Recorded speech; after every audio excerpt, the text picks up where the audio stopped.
Let's do this story, shall we, with the back of the Daily Mail this morning. Manchester United have joined the race to sign Declan Rice this summer in a boost to West Ham's hopes of a bidding war breaking out. The Hammers skipper set to leave this summer. Arsenal, the most advanced in their interest, but are set to open talks, but only at £90 million.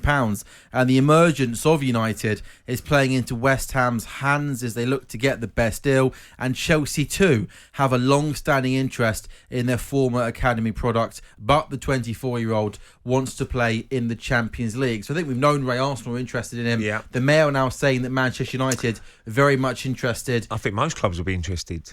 How do you see it playing out then? Well, the bidding war for Declan Rice. Yes, Declan's got to make a big decision what he wants to do. I mean, if he wants to stay in London, obviously Arsenal would be a good move for him. But Manchester United is a massive club, so you know when they come knocking on the door, and West Ham's point of view, they want to get the best deal for themselves, don't they? So it's all about what the deal is on the table. What Man United can play more money than probably Arsenal, if I'm being honest, with the money they got. So it'd be interesting to see what Declan does. But from an Arsenal point of view, player. Do you want Arsenal to go out and break the bank for him, or do you think they should set a valuation? There's always a valuation for any player, and they can go over the top sometimes. I mean, people can get into a bidding war. So I think Arsenal will have their ceiling and say this is the maximum we're going to pay.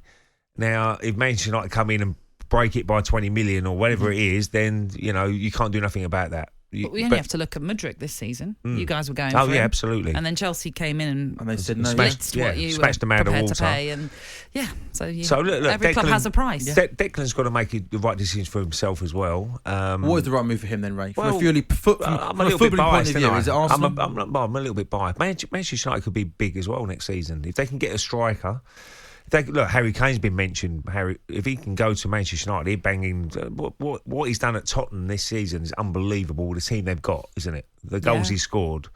So you imagine him in a better team who are going to be challenging, then he's going to score even more goals. So I think that's the main priority for Manchester United. But if Declan Rice is available, they can get him as well. That's a massive future going forward for United. I mean, Rashford, Sancho, you've got so many good players again.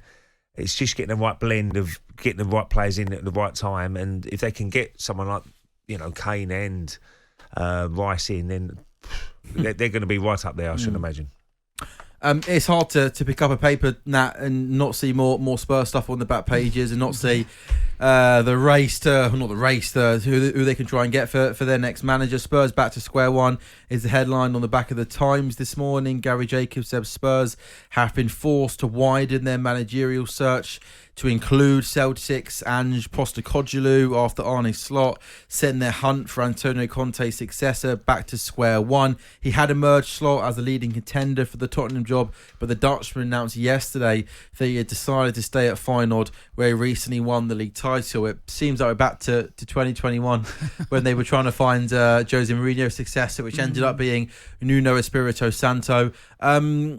Ray, from a Tottenham point of view, how concerning is this now that it's been 6 to 8 weeks and they're still, it's not going to be Company, it's not going to be Slot, looks like it's not going to be Pochettino, they're still searching for a manager. How worrying is this? It's not ideal because when you sack managers, or you always got to have a bit of a plan for managers to come in, but it's been a disastrous last few years, isn't it, for Spurs? I mean, you've had some top managers there who didn't work. Jose Mourinho, then you had obviously Conte.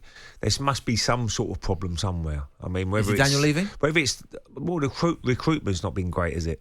If I'm being honest, I'm sure every Spurs fan will say that. So because they've got some great players. I mean, Kane, Son, and all these guys are fantastic players. But I've always said they're lacking a really good midfielder.